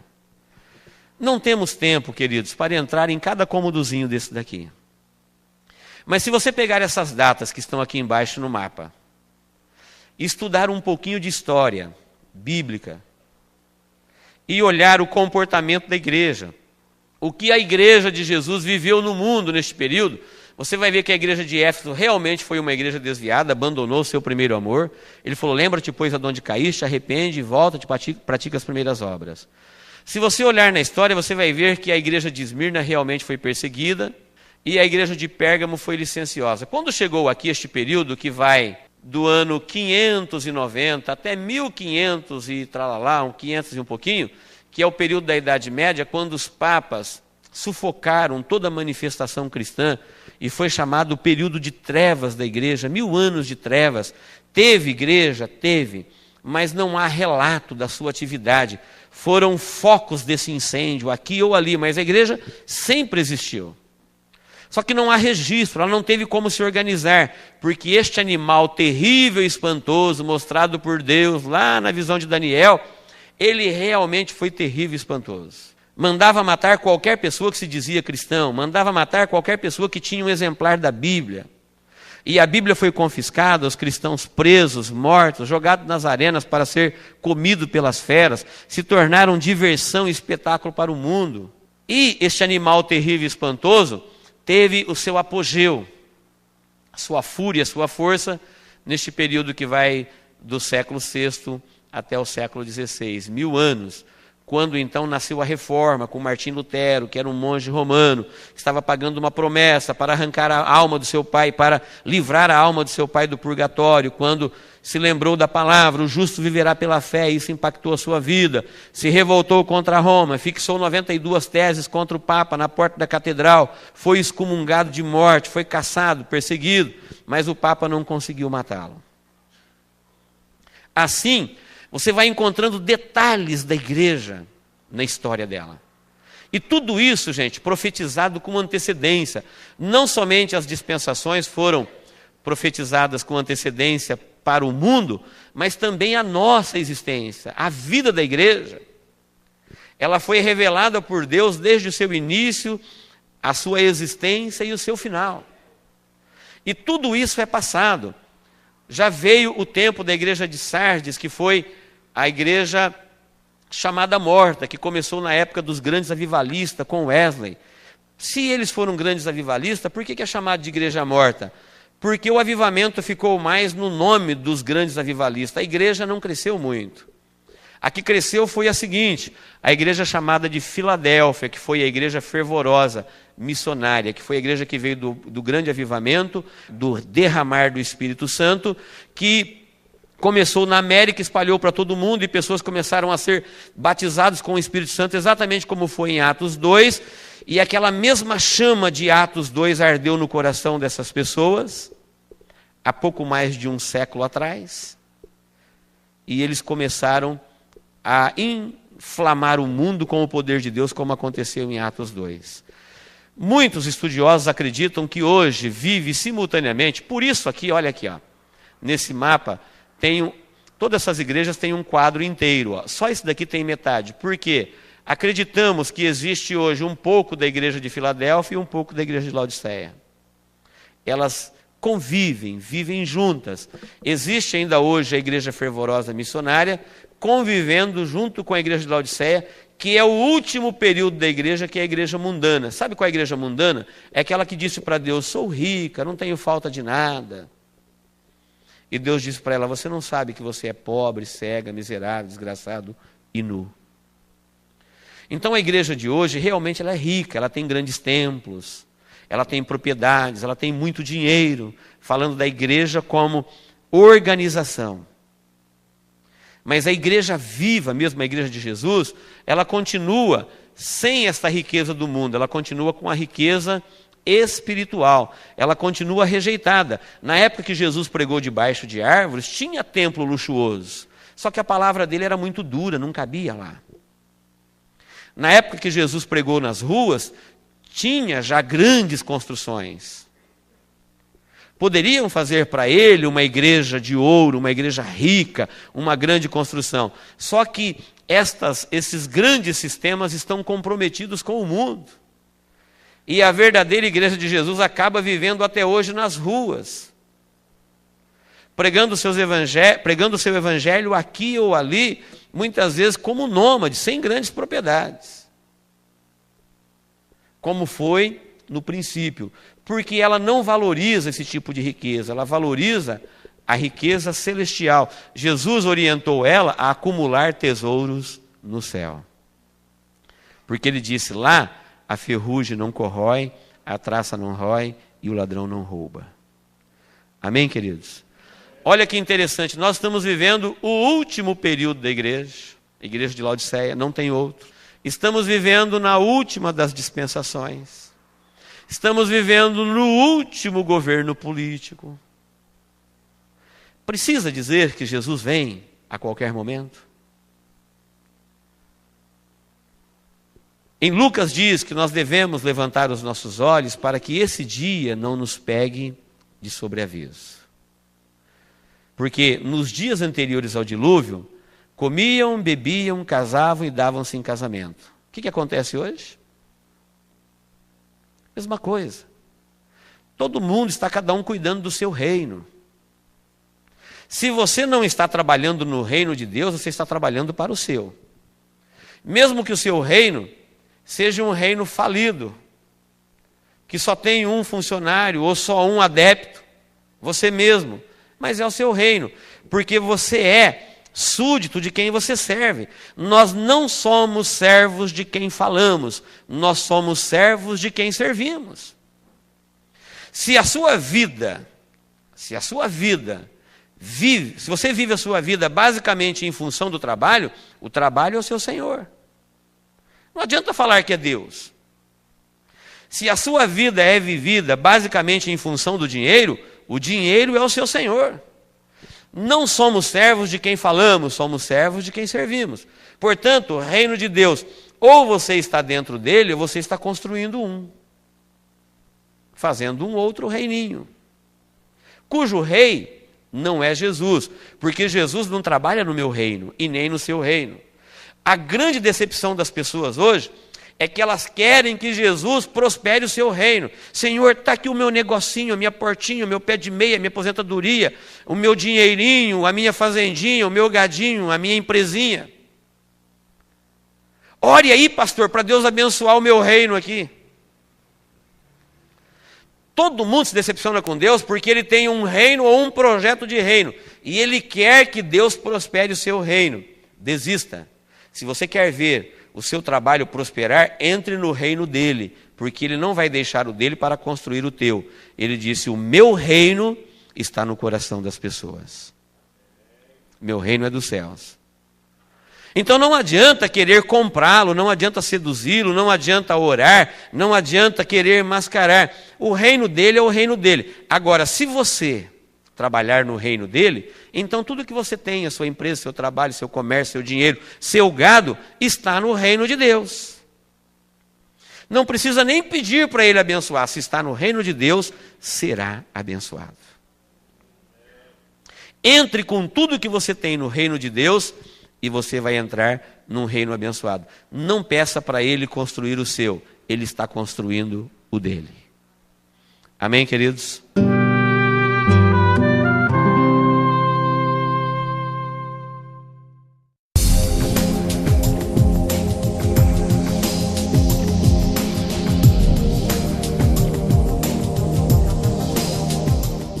A quinta festa. Volte só um pouquinho, que eu falei a dispensação primeiro. Queridos, Levíticos 23, 24 a 25, diz assim: fala aos filhos de Israel, no 7º mês, no 1º dia do mês, haverá para vós descanso solene, em memorial, com sonido de trombetas, uma santa convocação. Nenhum trabalho servil fareis, mas oferecereis oferta queimada ao Senhor. Faze-te 2 trombetas de prata, de obra batida a farás, e elas te servirão para convocares a congregação e para ordenares a partida dos arraiais. Vamos organizar este assunto na nossa mente. Falando de festa, é a revelação de Deus aos seus, a igreja e a Israel. Primeiro é Israel. Então, Cristo, a Páscoa. Depois da Páscoa, pães asmos. Depois dos pães asmos, primícia. Já sabemos tudo o que é isso. 50 dias depois, Pentecostes. Depois do Pentecostes, todo mundo voltava para casa. E agora, a festa das trombetas não tinha uma data marcada, não era um período contado. Era um período longo, distante da festa de Pentecostes. Mas eles tinham o dia que eles tinham que voltar, não era contado 7 semanas, mas eles tinham que voltar para celebrar a festa das trombetas. Por que trombetas? Para eles nunca se esquecerem como Deus conduziu este povo no deserto. Você pode imaginar o que é cuidar de 600.000 homens, fora mulheres e crianças, no deserto? Pense, vê se consegue sondar a realidade disso na sua mente. Se nós conseguíssemos reunir Araçatuba inteirinha num só lugar, nós teríamos 200.000 pessoas, aproximadamente. 600.000 só de homens, vamos colocar ali, alguns estudiosos falam em 3 milhões de pessoas. Eu não consigo ver uma plateia ou um povo andando com crianças, com velhos, com mudança. 3 milhões de pessoas, não tem chuveiro frio e nem quente, e nem restaurante, e nem casa para dormir, no deserto. O cuidado e o ato de Deus para com este povo era muito grande. E uma das maneiras que Deus usou para agrupá-los, para fazer parar a marcha, não tinha microfone, carro de som, trio elétrico, nada disso. Era trombetas. Então o som das trombetas ele era conduzido pelo vento, e as tribos, esse povo foi separado em 12 tribos, e elas foram separadas em volta da tribo de Levi do tabernáculo, mas uma tribo ficava muito longe da outra, e para reuni-las, para iniciar a marcha, para fazer uma guerra, eles guerreavam. Para montar e desmontar acampamento, iniciar a batalha, para avançar, para recuar, teve toque de trombetas, eram as trombetas que faziam os grandes ajuntamentos. Historicamente, as trombetas serviram para isso. E por que Deus mandou celebrar uma festa? Porque ele sabia que um dia o seu povo seria ajuntado num determinado lugar, nos céus e na terra. Então a festa das trombetas, ela tinha também um cumprimento profético. Quando eles celebravam a festa da trombeta, aquilo fazia parte da história, por mais de 1000 anos eles celebraram, e agora eles tinham que aguardar o cumprimento profético quando ela novamente se cumpriria na vida deles. De uma maneira literal, real. Lá era simbólica. Assim como o sangue do animal, assim como tudo era o tipo para aguardar o antítipo, ou seja, o cumprimento do tipo. Olha o cumprimento profético como é maravilhoso. O cumprimento profético tem vários textos, eu vou ler esse que está em negrito, Isaías 27, 12b e 13. E vós, filhos de Israel, sereis escolhidos um a um, e naquele dia se tocará uma grande trombeta, e os que andavam perdidos pela terra da Síria, os que foram desterrados para a terra do Egito, tornarão a vir, e adorarão ao Senhor no Monte Santo, em Jerusalém. O cumprimento profético das trombetas tem 2 sentidos. Primeiro, para Israel. Até hoje, como eu disse, existe ainda mais judeu fora de Israel do que lá dentro. O movimento sionista continua crescendo. É o grande problema dos assentamentos. Porque aquela terra que Israel saiu no ano 70, ninguém nunca prosperou lá. Os palestinos sempre foram povos pobres. Porque saiu o povo de Israel, saiu a bênção de Deus. É uma terra seca, uma terra sem riquezas. Tem riquezas, mas nunca ninguém conseguiu explorar. Quando Israel voltou em 1948, apesar de ser um povo que está sob disciplina, a bênção de Deus voltou para aquela região. Israel hoje já é um país de primeiro mundo. O índice de analfabetismo lá é 0. Se uma criança não for para a escola, o pai é preso. E tudo isso de 48 para cá, eles vêm conquistando o território e vêm ocupando o seu espaço. Porque na profecia de Ezequiel 33, onde fala do vale de ossos secos, na primeira vez que Deus mandou o profeta profetizar, ele profetizou e cada osso juntou ao seu osso. Ele profetizou de novo e cresceu carne e pele. Porque ele viu um vale de ossos secos e Deus perguntou para ele, pode esses ossos voltar a viver? Ele falou, tu sabes, Senhor, profetiza. Profetizou, ajuntou aquele monte de osso, cada um ao seu osso. Monte de esqueleto. Profetiza de novo, nasceu carne e nervos. Profetiza de novo, cresceu pele. Mas faltava-lhes, porém, o espírito. Sabe o que é isso? Israel vem sendo ajuntado desde 1948, cada osso ao seu osso, já cresceu carne, já cresceu nervo, já cresceu pele, já existe uma nação, já tem uma bandeira, já tem uma vida comercial, já tem uma vida nacional. Falta-lhes, porém, o Espírito. Porque o Espírito que vai operar na vida deles é o Espírito Santo, e o Espírito Santo está operando hoje na minha e na sua vida, na igreja. Quando a trombeta tocar, essa mesma trombeta que vai arrebatar a igreja, que é o cumprimento pessoal, os judeus que estiverem espalhados pelo mundo, diz a profecia, eles serão agrupados, do mesmo jeito que Israel se reunia lá no deserto ao ouvir o toque da trombeta. É para ir para o tabernáculo. É para montar acampamento, desmontar acampamento, é para marchar, é para parar a marcha. Eles vão ouvir o toque da trombeta e vai nascer no coração deles o renascimento da fé. Veja que Deus está falando, vós, filhos de Israel, sereis escolhidos um a um naquele dia.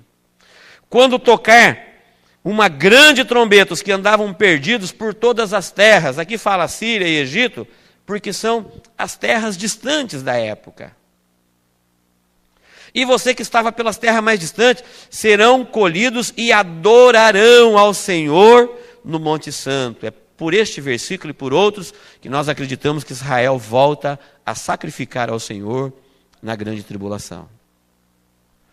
Então, quando você vê essas batalhas no Oriente, quando você vê o problema do assentamento, é a profecia se cumprindo em ritmo acelerado. É isso que está na pauta do mundo hoje, é isso que está em evidência.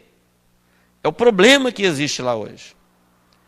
É os judeus voltando para a sua terra, mesmo sem saber por quê. E quando a igreja for arrebatada, isso vai se consumar definitivamente. Não vai ficar um só judeu fora da sua pátria.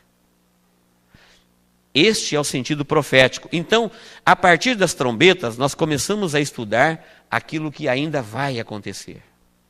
Tanto na vida de Israel, como na vida da igreja.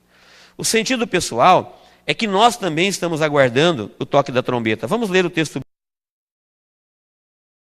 Olha o que diz o texto. E assim como trouxemos a imagem do terreno, traremos também a imagem do celestial. Mas digo isto, irmãos, que carne e sangue não podem herdar o reino de Deus, nem a corrupção herda a incorrupção. Eis aqui vos digo um mistério. Nem todos dormiremos. Sabe o que é isso? Nem todos morreremos.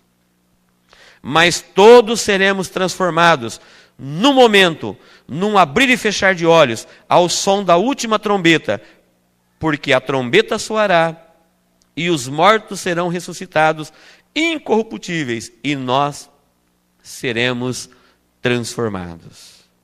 Amém. Até aí, o texto bíblico continua, onde vai dizer que tragada foi a morte na vitória. Onde está a morte a tua vitória? Onde está a morte teu aguilhão?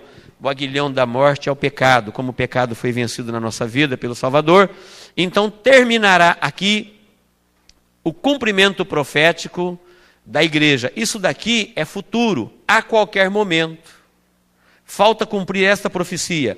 A igreja, onde ela estiver, dormindo ou acordada, trabalhando ou descansando, em qualquer país, em qualquer horário, ela pode ouvir um som de trombeta. Esta mensagem, ela cai no ouvido de uma pessoa que ouve ela pela primeira vez, mais ou menos assim, você está louco? Do mesmo jeito que caía a mensagem de Noé, Deus vai mandar um dilúvio. Eles vão dizer assim, nunca um povo foi arrebatado, nunca tinha chovido. Satanás sabe que Deus não brinca, e ele começa a preparar o mundo para o dia do arrebatamento. Nunca se falou tanto em objeto voador não identificado. Nunca se falou tanto de que está tão próximo de acontecer o primeiro contato. Ele começa a preparar a sua versão para o desaparecimento de um povo. Eu já ouço na televisão pessoas falando com naturalidade que a qualquer momento uma nave vai sugar um povo e acontecerá o primeiro contato. Realmente isso vai acontecer, mas não vai ser nave e nem vai ser primeiro contato. É o cumprimento profético da festa das trombetas. Para quem será? Quem vai ser arrebatado? Em qualquer igreja que você for, eles vão falar assim, olha, para ser arrebatado, você tem que pertencer a esta igreja. Você tem que pôr véu, você tem que tirar o véu, você tem que deixar o cabelo crescer, você tem que cortar o cabelo, você tem que usar isso, tem que usar aquilo. Enfim, em qualquer lugar, neste país ou em outro, você vai encontrar as pessoas dizendo assim, para você servir a Deus e ser salvo, tem que ser aqui. Não é verdade. A Bíblia diz que para a pessoa ser arrebatado, para ele pertencer, para ele entrar na festa das trombetas, ele precisa estar na festa do Pentecoste. A trombeta vai tocar e os judeus vão se reunir na Palestina, em Israel. Mas a igreja vai se reunir nos ares. Quem é que vai me levar para os ares? O Espírito Santo. Não adianta nada eu falar para ele, ó Senhor, eu tinha gravata, roupa de pastor. Eu tinha uma Bíblia desse tamanho de pastor aberta no Salmo 23 na minha casa.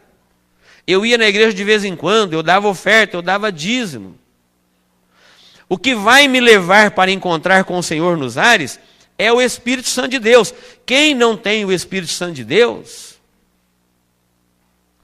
deve, enquanto é tempo, buscar enquanto se pode achar. Olha a parábola das 10 virgens. As 10 caminhavam ao encontro do esposo, as 10 sabiam que o noivo ia vir, as 10 sabiam que ele voltaria de repente.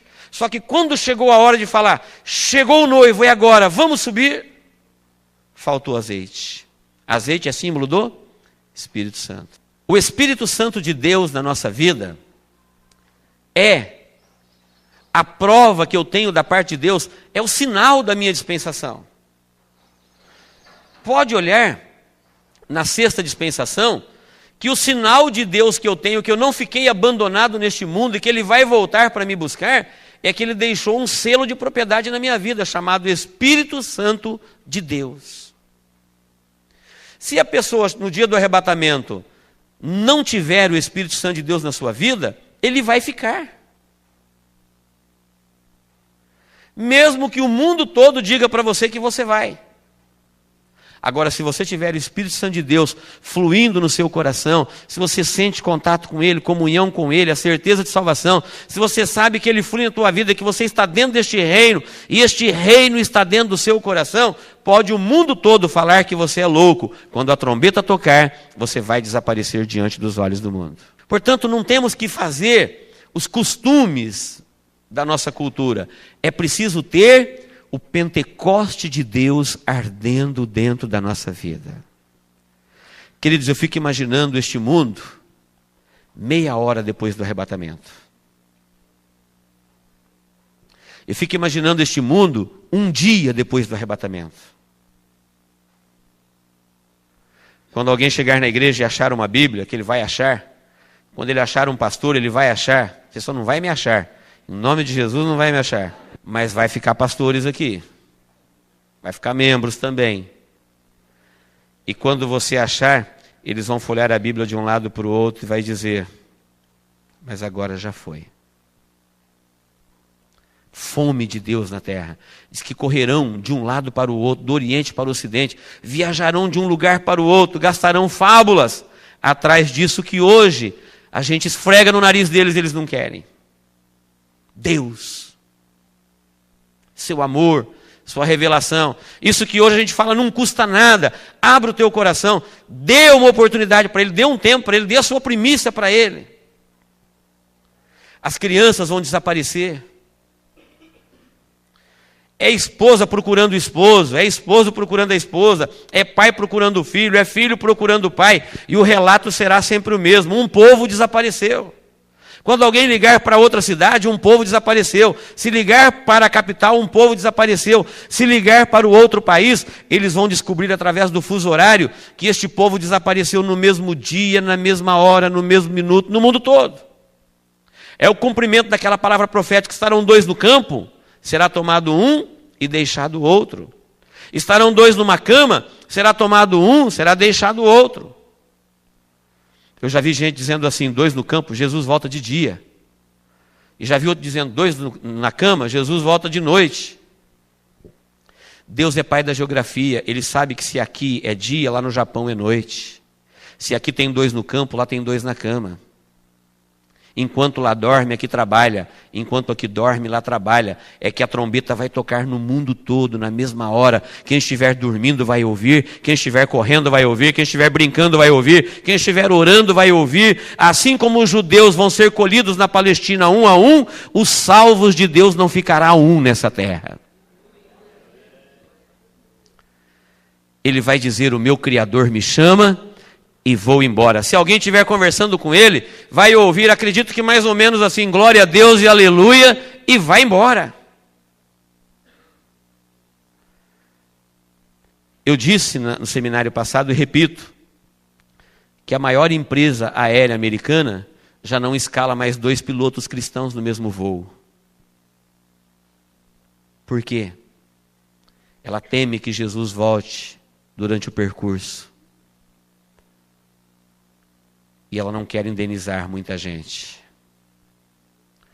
É o ímpio falando assim: Jesus pode voltar nesta viagem. É os filhos das trevas sendo mais prudentes que os filhos da luz. Isso é fato, gente. Não escalar 2 pilotos cristãos no mesmo voo. Ele está dizendo: eu creio que este homem vai ser arrebatado a qualquer momento. E às vezes nós não cremos. E a parábola das 10 virgens, ela é muito clara. O reino dos céus é semelhante a 10 virgens. Ou seja, virgem está falando de igreja, de crente, de branco, que sabe que Jesus vem, no entanto está dormindo, brincando com Deus. Está falando: não, quando a situação piorar, eu corro para Jesus. Quando elas tentaram correr, as prudentes falou: agora não dá mais tempo. Isso não é conosco. Azeite não é eu que dou, azeite só tem uma fonte. Jesus falou: eu vou para o Pai e eu rogarei ao Pai e Ele vos dará. Quem dá o Espírito Santo de Deus é Deus, a pedido de Jesus, para reinar no coração. Quando a trombeta tocar, nós seremos arrebatados. Isso, tem muita coisa para ver aqui, mas nós não temos tempo. O que eu acho mais importante você saber é que será arrebatado quem tem o Espírito Santo, é que será de repente, não terá nenhum aviso prévio, é num abrir e fechar de olhos.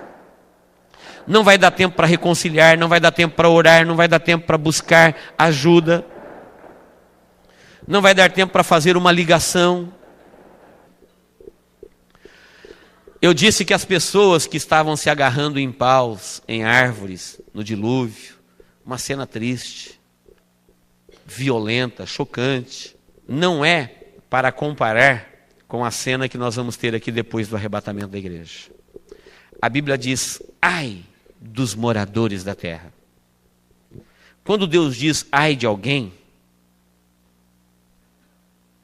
você pode imaginar que é o que nós vamos estudar aqui, olha: pragas terríveis, juízos, ninguém dorme, ninguém vive, ninguém come, ninguém ama, acabou-se a vida na terra. É o dia da ira do Senhor, é o dia da vingança do Senhor. Rejeitaram Deus, então Deus permitirá. O grande inimigo, que eles sempre gostaram das coisas que é dele. As coisas que o diabo sempre deu para o mundo e encanta o mundo é ídolos, modelos, dinheiro, fama, prazer, cores, pecado, vida sem regra. E Deus sempre querendo dar o melhor para a humanidade rejeitando. E eu já vi gente dizendo que o diabo não é tão ruim, porque ele faz muita coisa que as pessoas gostam. Eu não posso falar dele, a não ser aquilo que Deus falou, porque Deus conhece ele, eu não. Jesus disse: ele não veio senão para matar, roubar e destruir. E as pessoas que fazem pacto com ele, as pessoas que gostam dele, as pessoas que andam com ele, as pessoas que se encantam com as coisas dele é porque não conhece ele. Não há misericórdia. A Bíblia diz: ai dos moradores da terra, porque ele desceu até vós e ele sabe, isso que nós estamos aprendendo, ele sabe, e ele sabe que pouco tempo lhe resta. Que ele também vai ser lançado aqui, olha aqui a trindade satânica aqui, ó, no lago de fogo. Ele sabe que ele tem pouco tempo e fará as maiores barbaridades com os homens na terra, porque agora eles estão literalmente desprotegidos. O único que poderia lhe proteger, eles rejeitaram. Eu disse, quem é que protege do faraó do Egito? O sangue do Cordeiro, o Espírito Santo de Deus na nossa vida. Você sabe por que o inimigo não aniquila com a terra hoje? Sabe por que o diabo não acaba com todas as pessoas hoje, agora? Porque tem um que lhe resiste. Chama-se Espírito Santo de Deus. Não pense que Deus foi para o céu e nos abandonou aqui, não. Se Deus tivesse feito isso, não tinha mais ninguém aqui. Porque humanamente nós não temos como vencê-lo. Deus não nos largou aqui abandonado, não. Ele deixou o Espírito Santo. E na grande tribulação, o Espírito Santo não vai sair da terra. Ele vai continuar sendo onipresente como sempre foi. Como ele estava aqui presente na terra caótica. Só que aqui, ele não vai estar operando mais na vida das pessoas para a salvação. Quando alguém gritar por Deus, Deus não vai ouvi-lo. Quando alguém orar pelo Espírito Santo não vai ouvi-lo. Terminou a plenitude do tempo dos gentios, acabou. Como é gostoso aprender isso agora. Como é abençoador saber disso hoje. Porque hoje você pode, antes de sair daqui, mudar a sorte da tua vida. Antes de ir embora dessa reunião, você pode falar: Deus, creio em tudo isso, e a partir de hoje eu quero romper definitivamente com o mundo, com o Egito, com o faraó, e quero abrir o meu coração para o teu Espírito Santo, quero que o Senhor entroniza-te aqui na minha vida, para nunca mais sair, eu quero viver no teu reino. Porque se você fizer isso, onde você estiver, quando a trombeta tocar, você vai ouvir, e vai ser arrebatado para encontrar com o Senhor nos ares. Amém, queridos?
Eu tenho aqui algumas perguntas que eu vou respondê-las. Hoje o povo de Israel continua celebrando a festa?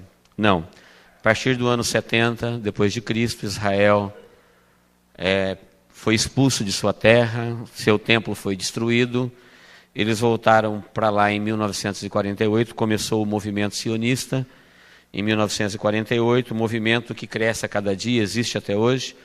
Esses grandes conflitos que tem até hoje, é exatamente para assentar os judeus que retornam a Israel, que é o movimento sionista, mas Israel nunca mais voltou a sacrificar, desde o ano 70, porque o sacrifício que Deus queria se consumaria em Jesus. Eles rejeitaram Jesus, não teve por que mais sacrificar. Voltarão, creio eu, a sacrificar na grande tribulação. Pastor, foi o rei Nabucodonosor que desafiou Deus, e Deus o fez pastar grama e viveu como animal? Onde está na Bíblia? O homem que comeu mato e viveu como animal é o próprio. Foi Nabucodonosor que desafiou, não é que desafiou Deus, ele quis uma coisa que Deus nunca dá para ninguém, a glória de Deus.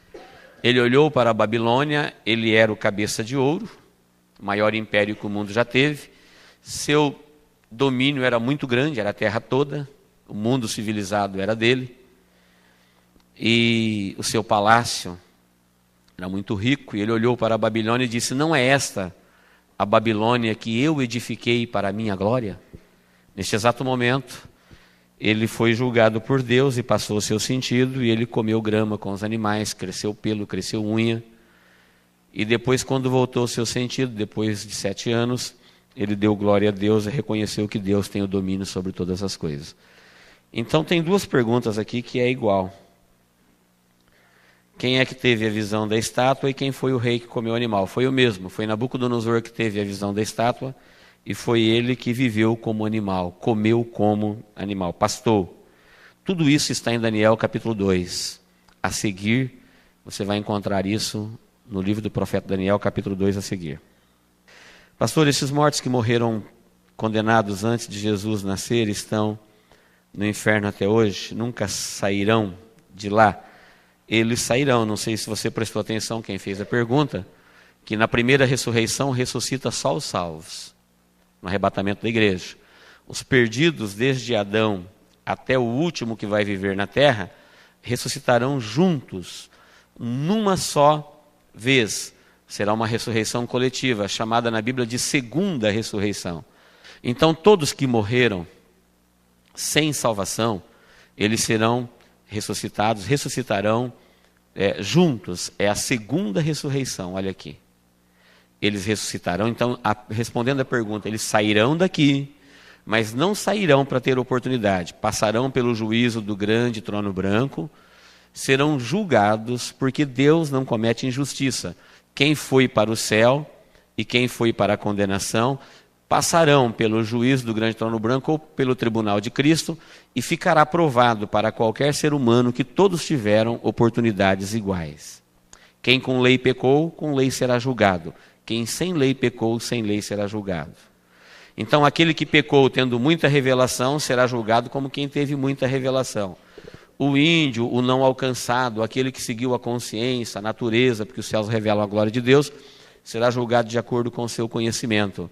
Mas ficará claro no juízo do grande trono branco que Deus é justo, que ele não condenou ninguém. As pessoas se condenaram ao rejeitarem o Salvador. Não é ele que vai mandar ninguém para o inferno. Assim como um juiz não manda ninguém para a cadeia. Se você não transgredir a lei, ele não manda ninguém para a cadeia. Ele simplesmente julga seus atos. Só isso. Então o juiz do trono branco, eles sairão daqui, comparecerão lá e serão lançados no lago de fogo. Onde fala da marca da besta e punho nas testas? Apocalipse 13:16. O muro de Israel, que está sendo construído hoje, faz parte de alguma profecia? De uma série delas. Esse muro de Israel é uma sequência, uma consequência, ou melhor, de decisões políticas de um povo que não tem o discernimento espiritual. Então, não sei se vocês percebem nos noticiários que Israel começa a despertar um ódio no mundo todo. Até crente não gosta de judeu, tem raiva. O povo atrapalhado, é a ideia. Quando você estuda a Bíblia, você começa a gostar de Israel. Porque Paulo disse, ninguém se engane, a salvação vem dos judeus. Se eles tivessem aceitado a sua missão, nós seríamos alcançados através da mensagem que eles pregariam. Como eles rejeitaram, nós recebemos a oportunidade de assumir o lugar deles. Então a salvação vem deles. Quando você estuda a Bíblia, você começa a gostar, mesmo sendo um povo duro, era o único povo na terra que servia o Deus verdadeiro. Os demais povos, é quase que impossível dizer o que eles praticavam em termos de religião. Quando Jesus veio ao mundo, os demais povos sacrificavam crianças, os seus cultos eram regados a promiscuidade, prostituição, sexo em grupo, violência, sacrifício humano. Era assim que se adoravam os deuses. Com toda a rebeldia deste povo, com toda a rebeldia, porque não entenderam o propósito de Deus, rejeitaram, mas era o único povo na terra que adorava o Deus único e verdadeiro, Criador dos céus e da terra. É o único povo que foi curado por Deus da idolatria e tinha um padrão de vida se orientando pela palavra do Senhor. Então, tem a ver sim, o muro tem a ver porque as profecias falam que Israel ainda vai despertar um ódio no mundo. A batalha do Armagedon nada mais é do que o mundo todo sob o comando do anticristo. Deixa eu achar aqui, batalha do Armagedon. 7 anos depois que a igreja for arrebatada, o anticristo vai convencer o mundo todo que Israel tem que ser varrido da face da terra. Ele já tentou matar o povo de Israel várias vezes. No livro de Esther, ele tentou aniquilar este povo. Quando Maria estava grávida de Jesus, ele tentou também. Quando Jesus nasceu, ele tentou também, através do primeiro Natal, matar esta criança depois de nascida. Então ele sempre fez de tudo para aniquilar o povo que daria a semente da mulher. A profecia de Deus no Éden. E como Israel é este povo, eles estão cortados, mas a raiz permanece, a igreja recebeu a autoridade espiritual. Nabucodonosor recebeu a autoridade política e passou aos gentios. A igreja recebeu a autoridade espiritual. Mas o compromisso que Deus tem com eles permanece. Eles estão debaixo de punição, estão sofrendo, e por causa da sua rebeldia, eles têm sofrido muito desde o ano 70 até hoje. Hitler só queria judeus, matava judeus. A perseguição na igreja primitiva era contra os judeus. É um povo que tem pagado caro pela sua rebeldia de rejeitar as revelações de Deus. Mas é verdade também que Deus ainda os colocará como cabeça das nações. E como ele é um povo de Deus na terra, o inimigo começa a plantar no coração do mundo todo um ódio contra Israel. E qualquer coisa que ele faça, quer seja cerca, quer seja muro, ações políticas, nunca é bem-vindo. Tanto é que o mundo onde Israel vive odeia Israel, aquela região. Não tem aliados, apenas interessados. Enoque e Elias, levados em vida para Deus, voltarão no fim como as duas testemunhas e serão mortos. Moisés e Elias apareceram no monte e falaram com Jesus na presença de Pedro, Tiago e João. Pergunta, por que não Enoque e Elias, ou Moisés e Enoque? Há algum sentido bíblico para ser Moisés e Elias? Ou Deus quis assim? Não, tem um sentido bíblico sim. Quem conhece um pouquinho de escatologia, aqueles que estão ouvindo pela primeira vez, talvez não vão entender. Quem conhece um pouquinho da palavra, sabe que quando a igreja for arrebatada, 2 testemunhas, ou seja, 2 homens, pregarão o evangelho na segunda metade da grande tribulação e serão mortos. Como a Bíblia diz que ao homem está ordenado morrer uma só vez, vindo depois disso o juízo, muita gente conclui que é Elias, porque Elias, olha ele aqui, ele não morreu, ele foi para o céu numa carruagem de fogo. Está em 2 Reis 2,17.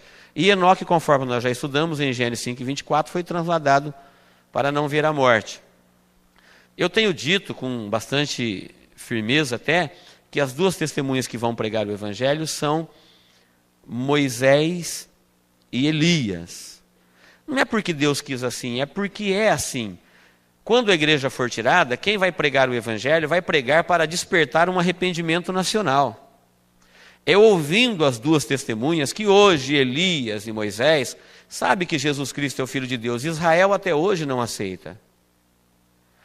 Então essas duas testemunhas pregarão o evangelho e haverá um arrependimento nacional. Se Enoque viesse pregar aqui, a sua palavra não teria peso, porque Enoque nem descendente de Abraão não é. Quando ele existiu, Abraão não existia, ele era um gentio. Então a palavra de Enoque para Israel não faz muito sentido. É por isso que no Monte da Transfiguração apareceu Moisés e Elias, porque são os dois homens mais honrados nesta nação. Eles eram tão honrados que Jesus foi colocado abaixo deles. Na Transfiguração, era Deus ensinando que aquele que estava no meio era o Filho amado. Numa reunião a três na cultura judaica, o que está no meio é o mais importante. Naquela reunião que tinha Elias, Moisés e Jesus, Jesus estava no meio e uma voz falou do céu: este é meu Filho amado em quem me comprazo, a ele escutai. Porque a nação dava mais ouvido a Moisés, o grande mediador da antiga aliança, e a Elias, o pai dos profetas, do que ao próprio Jesus. Então será Moisés e Elias. Ah, mas Moisés morreu, pastor. Não é o único que vai morrer duas vezes. Lázaro morreu duas vezes, o filho da viúva de Naim. E todos que tiveram a sua vida restaurada morreram duas vezes. Ah, e Enoque não vai morrer? Não está escrito que ao homem é ordenado morrer uma só vez? Sim, Enoque não vai morrer porque ele é um tipo de igreja. A igreja também não morrerá. Os que estiverem vivos aqui, por ocasião do arrebatamento, também serão arrebatados vivos. Veja como Enoque é um tipo de igreja. Ele não pertencia à linhagem de Abraão e foi arrebatado vivo para não ver a morte, ou seja, o dilúvio, o juízo. A igreja vai ser arrebatada e aqueles que estiverem vivos vão vivos, não experimentarão a morte, exatamente para não entrar no juízo que é a grande tribulação. Então tudo faz muito sentido. Apocalipse capítulo 11 fala: as minhas duas testemunhas têm poder para fechar os céus para não chover e para abrir o céu para chover. Quem tem isso é Elias. Não fala que elas terão, fala que elas têm. Fala: minhas duas testemunhas têm poder para converter as águas em sangue. Quem tem poder para fazer isso é Moisés. Agora diz: as minhas duas testemunhas darei poder para testemunharem. Então elas não têm poder para testemunharem porque não testemunhou na grande tribulação. Mas para converter as águas em sangue e para fazer chover, abrir os céus e chover, elas têm poder. Amém, queridos?